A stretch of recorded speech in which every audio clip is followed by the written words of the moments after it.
Hey everyone, welcome to your hand and wrist health flow. This practice is relatively short and it's one that I consider to be pretty foundational. So we're going to run through some of the movements and methods that I prefer to use on a regular basis to keep my hands, my fingers, and my wrists mobile and feeling well. We'll be practicing some active range mobility, so that's going to feel more like work. And then we're also going to dig into some of the more passive range stretching stuff, which tends to feel a little bit more forgiving. You don't need any equipment, just yourself. And we're going to begin seated. You can be seated on the floor or the ground. Otherwise, if you'd prefer to be up in a chair, on a couch, that's totally fine too. But find yourself in a comfortable seat. And we're going to dig in right away with some active range hand and wrist work. Take your hands out ahead of you and spread your fingers wide. So actively spread and create some daylight between each of your fingers. And then pull your fingers back toward your face, toward the top of your forearms, so that you're moving into the active range of your wrist extension. So this should right away feel like a little bit of work at the crease of your wrist as you pull your fingers back. You don't have to pull your fingers back at 100%, but do actively come into the work right out of the gate here. And then as you continue to spread through your fingers, let's start to articulate through your fingers. Start to bend your fingers down, so bending at the knuckles. And fully bend as best you can. We're still working within a pain-free range of motion, so be mindful of that as you're working through here. And then we're going to continue to bend at the knuckles. Wrap your thumbs up and over your fingers so that you've made two fists.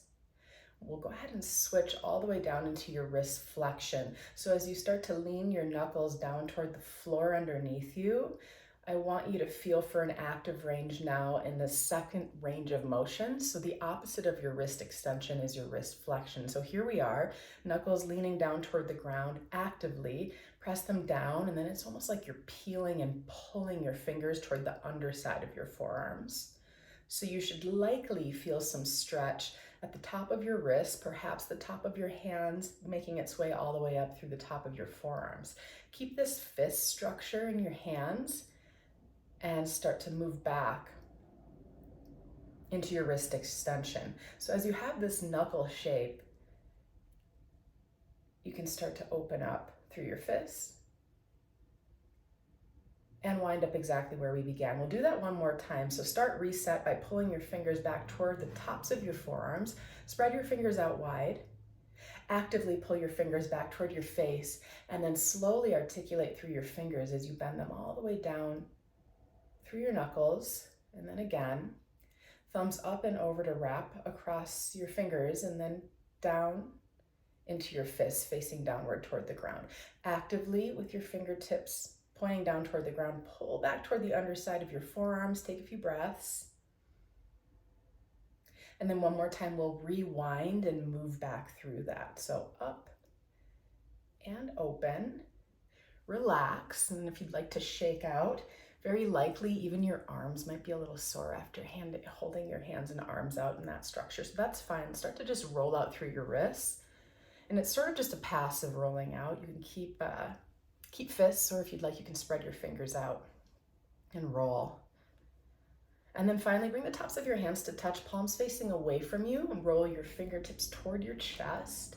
Again, just an opportunity to kind of stretch through your wrists while at the same time allowing for your fingers to move and mobilize.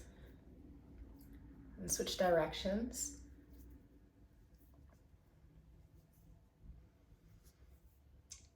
And shake out your hands and wrists. Take one of your hands, your arms out ahead of you. And then with the opposite hand, grab a hold of your fingers and then just kind of pull your fingers toward the top of your forearm. So you can start with all four fingers first. And then one at a time, take a hold of your index finger and pull it back. Do the same with your middle finger, your ring finger, finally your pinky, and then also your thumb. Switch to the opposite hand, grab a hold of your fingers, pull them on back toward the top of your forearm, just to a degree that feels welcoming and again, not painful. And then work with each individual finger, from the index to the middle finger, all the way down to your ring finger and your pinky finger, as well as your thumb. And then make this sort of like duck bill with one of your hands, this shape here. So fingertips, thumbs all kind of converging into one. And then point your fingers down, take your opposite hand and grab a hold. Just a little bit more pressure, working your hand toward the underside of your forearm. Flip and stretch and switch. Make that same shape in your opposite hand. Take hold and then draw it down. And then open it up. And shake out your hands and wrists once more. We're gonna end with controlled articulations through our wrists. So we're gonna come back to a seat in a little bit here, and we're gonna work a little bit more fervently into the rotation, the full range of rotation in the wrist. But before we do that, come onto hands and knees. Feel free to make yourself, of course, comfortable. So if that means cushion beneath your knees or your feet or your ankles, do all those things to make this most comfortable for yourself. And then place your hands more or less underneath your shoulders, knees more or less beneath your hips. You don't have to be super precise about that. But in your quadruped position, we're just gonna start by rocking forward and back. Super, super simple, but what you're gonna begin to feel is the potential to load your hands, your wrists, in your wrist extension as you lean weight forward. And then you'll be offloading as you pull weight back. So try that a few times. How far you do decide to load depends upon how far you shift weight forward. That's gonna be pretty unique to the individual. So go ahead and just work with whatever range is feeling most sustainable for you. And you can land back at center. Turn your right fingertips to the right, left fingertips to the left, and then just start to lean weight from side to side, left to right, right to left.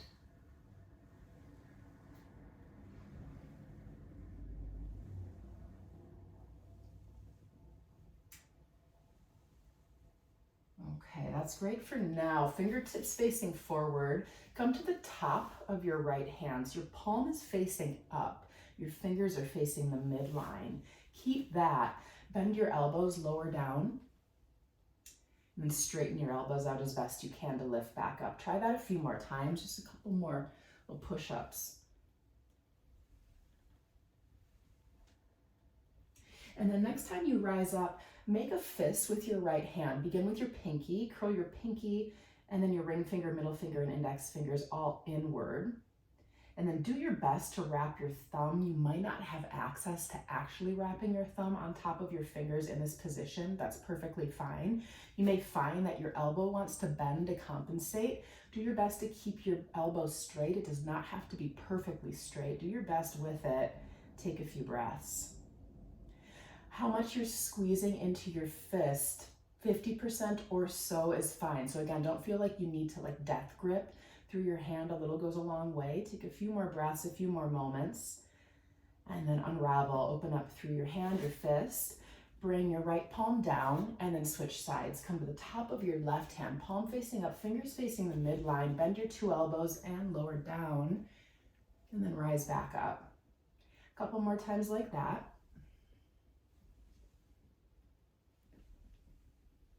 And then next time you rise up and straighten through your elbows, start to make your fist with your left hand. Begin with the pinky, roll your fingers all the way in, do the best you can, and then follow suit with your thumb.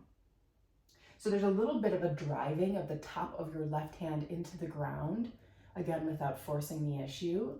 Your elbow will straighten as best you can, and you're still breathing.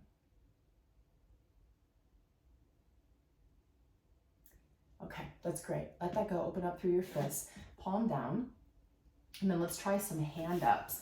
Draw your weight back, and then come forward. A couple more times like that. Just a little bit more body weight shifting as you load and offload. And then next time you come back to your basic quadruped, your hand up position looks like, and you can do this with both hands at the same time, or if you prefer one hand at a time, that's totally fine too. But all of your fingers stay connected to the ground as you lift the base of your palm up off of the ground. So what we're looking at is a bit of stretch and articulation at the base knuckles while you at the same time begin to build some strength and resilience in your wrists. Somewhere around 10, 12 reps is great for the time being. And again, feel free to do one hand at a time if that feels more sustainable for you.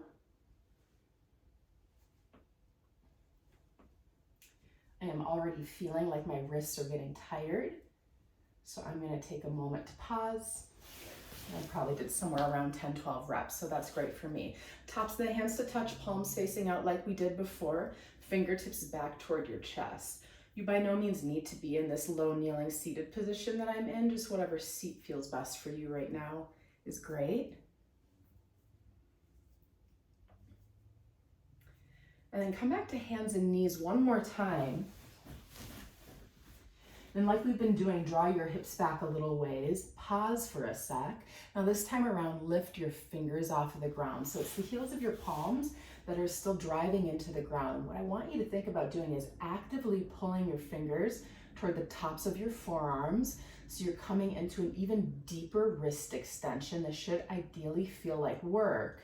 And then to load even more so, you could certainly stay here, but if you'd like to load a little bit more, draw a bit of weight forward. And a little goes a long way. You will notice that I'm shifting just a little bit. So it's not a big dramatic movement whatsoever. It's pretty small.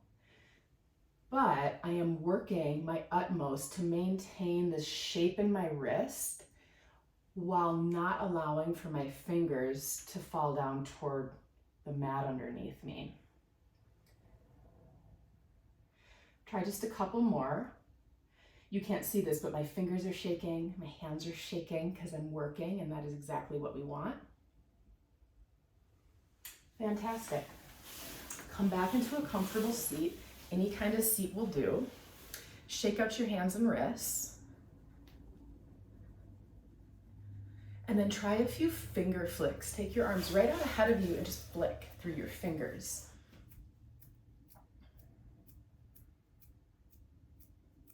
Shake out once again. And then finally, we're going to move into controlled rotations through the wrist. So it's a wrist rotation, but it is slow and controlled. It should, again, feel like work the whole way through. So rather than a casual rotation like so, which we did just a little bit ago, so this is good. Do this all the time, but also you want to be sure to come into your full and complete rotation through the wrist to ensure that you are nudging up against your range of motion the whole way through and lubricating the joint the whole way through. Start with your right hand, your right wrist, and take your hand out ahead of you.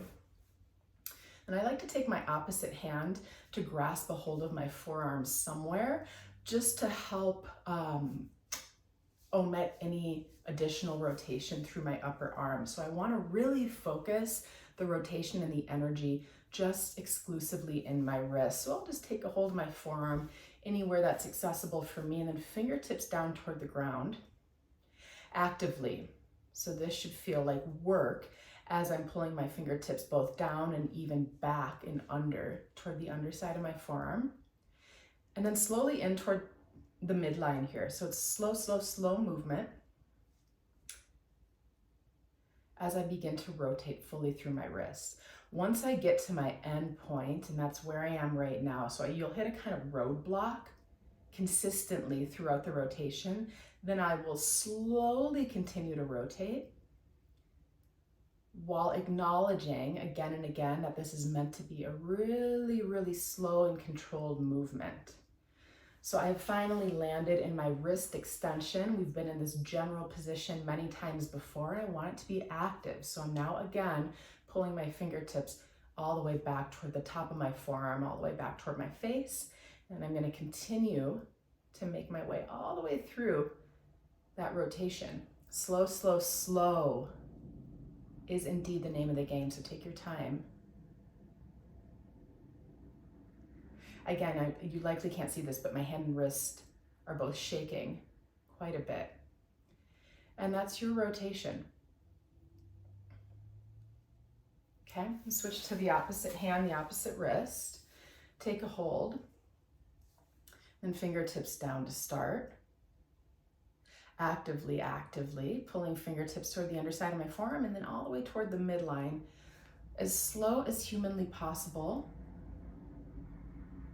If you do find any one angle that is creating any pain, back off, though you can still continue the rotation through your wrist. So I'm moving really slowly. I'm taking my time. My elbow wants to bend, so I'm just gonna keep my elbow straight. And slowly, coming all the way through.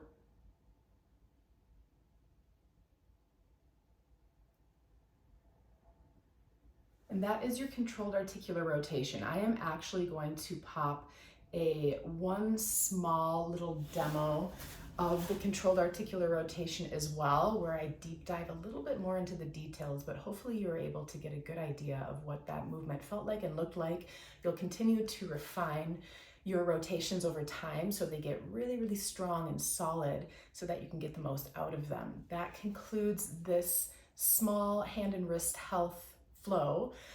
There will be much more coming, more tutorials and longer practice where you get to really, really focus on hand and wrist health. But again, this is a great starting point and something that I recommend incorporating into your regular routine, whether or not it's daily or a couple times a week.